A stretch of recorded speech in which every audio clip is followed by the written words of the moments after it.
Is it just me, or do I feel like we're all in the antisocial social club right now? You know, COVID.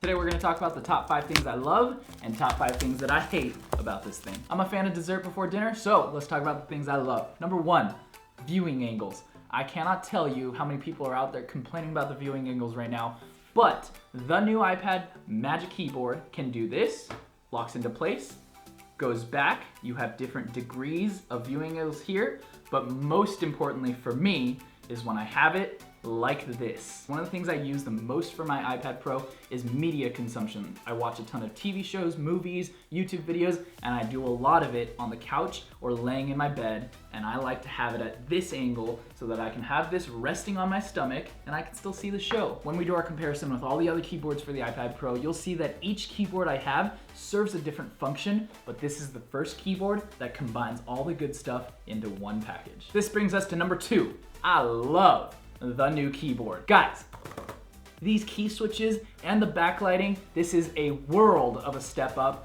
from the Folio case. Honestly, typing on this feels like typing on my 15-inch MacBook Pro. I don't feel any lag, the keys don't feel any more crammed. The only thing that's really missing is the top function row, and I would have enjoyed an escape key. Pro tip, when you go into an app and you're using this keyboard, hit that command key and it'll give you some shortcuts. Number 3, the trackpad. Yes, iPad OS now supports trackpads, and yes, you can connect external trackpads or mice or whatever, but having a trackpad built in is so convenient. Not needing to connect a separate mouse or a trackpad via Bluetooth is so convenient to just have it right here.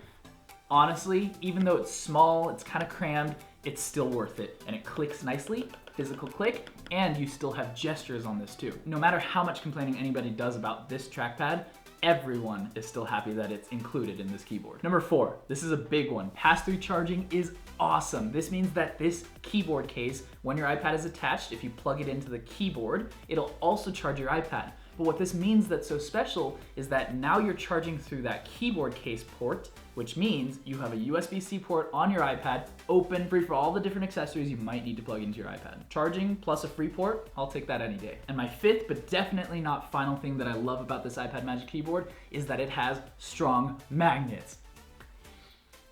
I have the iPad Folio case as well, and I cannot tell you how many times my iPad has popped off of that thing and hit me right in the face as I'm laying in bed or on the couch watching a show or a movie. This thing has crazy strong magnets. And that brings us to this video sponsor, Paperlike. And you need to hear this sponsorship because it's not a normal one. I've been using this iPad Pro for 2 years now with a crappy generic Amazon screen protector, and now trying this Paperlike has changed my life personally. Like I said, I don't just type stuff, I don't just watch stuff on the iPad Pro. I do a lot of drawing, painting, and design work in the Procreate app, and I highly recommend the Paperlike screen protector because it genuinely makes it feel so much more like drawing on paper. With the Paperlike screen protector on, you get this nice matte finish that feels great when you're writing, but also gives you great viewing angles that cut down on a little bit of glare as well. At least that's what I found personally. Each Paperlike pack comes with 2 screen protectors just in case you mess up an install, or just to future-proof yourself, just in case you break one, you have an extra. Whether you take notes or draw, or you just like the feeling of writing on paper more than glass, like myself, you should check out Paperlike. All right, here's the part all you Apple haters wanted to see, the top 5 things that I do not like about this iPad Magic Keyboard.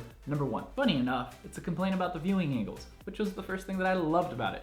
I think that I really appreciate this viewing angle for watching shows. But for anybody else who's not a lazy bum like me that lays kind of low and watches shows way far back, they want more viewing angles going this way so that as you're typing away, you can maybe sit a little higher, maybe sit a little lower, change your posture, and just be able to have better viewing angles. I think Apple could have gone with a few more degrees in my opinion. And yes, I remember you artists too because I am one. And so yeah, I like an art-based viewing angle where I can have it tipped up slightly so I can draw at a better angle, or just to have it flat. And to resolve this first hate, I wanted to share something I learned from the Karma Medic, shout out to him. You can flip it upside down, you can have your iPad at this angle so that you can draw, but what happens is if you draw and you press down on the iPad, it clicks and it goes flat.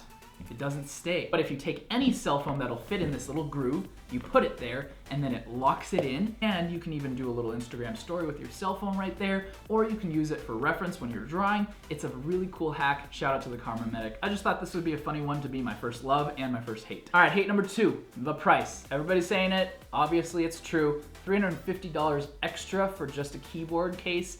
That's quite a bit. I get it, tons of engineering went into this, and I'm personally paying this price anyways because I think it's worth it, but $350 is quite a bit high for the average consumer. But I guess this is an iPad Pro. If you didn't know, in the US, it's $350 for the 12.9 inch and it's $300 for the 11 inch. All right, number 3, it gets dirty incredibly quick.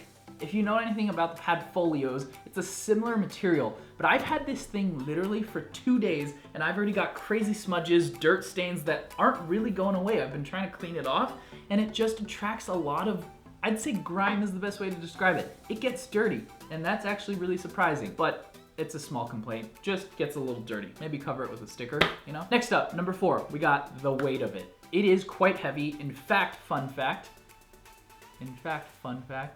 that was weird. It's heavier than the iPad Pro itself.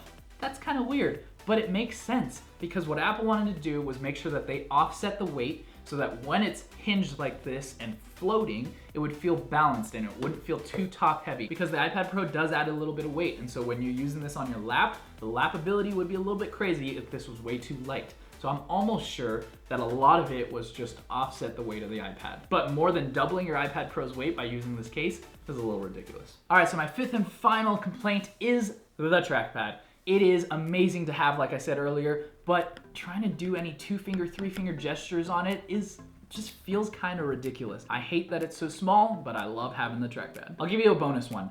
I hate opening this case.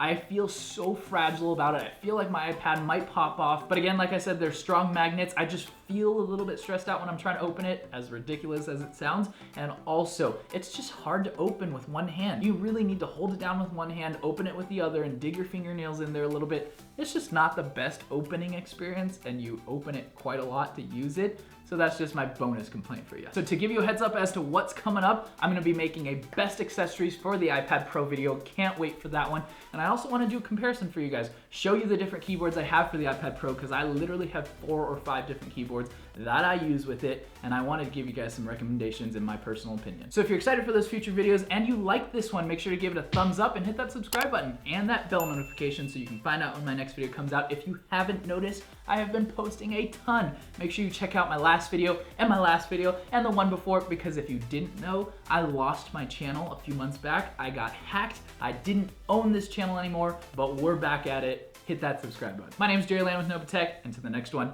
and beyond. Audio test. Moved some furniture around, added a few blankets around, you know, just temporarily working on the audio treatment. How's it sound?